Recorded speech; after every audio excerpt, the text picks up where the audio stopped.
गावच्या सरपंचाला एकदा 15 ऑगस्टच्या भाषणासाठी बोलवलं जातं. तर सरपंचाला तंबाखू खाल्ल्याशिवाय कुठे भाषणच करता येईल, तंबाखूची लिहितं. तर त्याला सांगितलं की भारताच्या स्वातंत्र्याबद्दल बोलायचं सरपंच, भाषण पाठ करा. तर त्याने आपलं भाषण पाठ केलं की भारतात ब्रिटिश कसे आले, भारतात कसे प्रस्थापित झाले आणि भारतावर कसं राज्य केलं. पाठांतर केलं. गेले शाळेवर आणि सरपंचाने भाषण चालू केलं.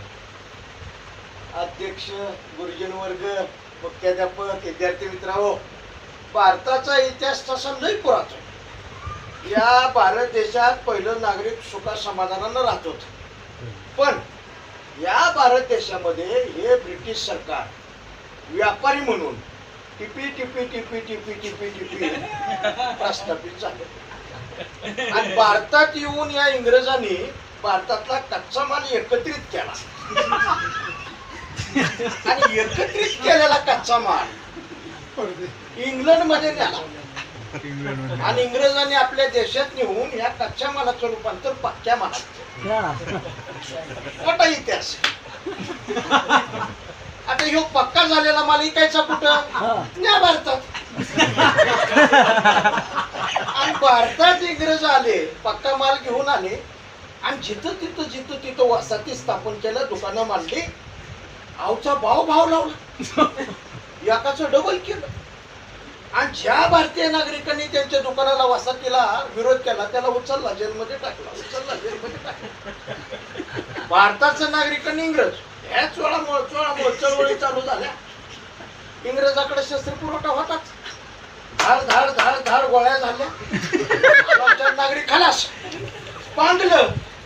भारताचं नागरिक इसकटलं, घाबरलं, पण दिवस पुन्हा एकत्रित आलं.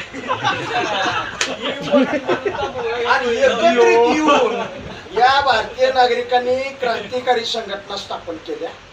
क्रांतिकारी संघटनेचे पांढरे कपडे घातलेले क्रांतिकारी आणि पुन्हा इंग्रज यांच्यात हे चोळामोळ चळवळी.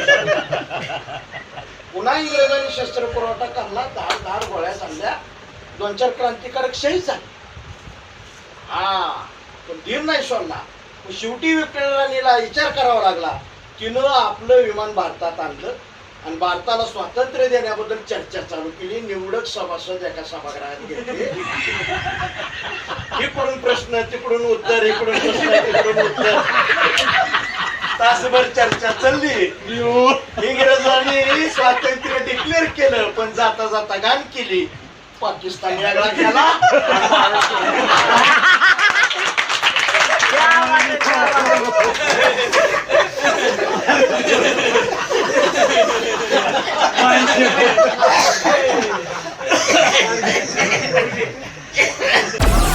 Download Moj.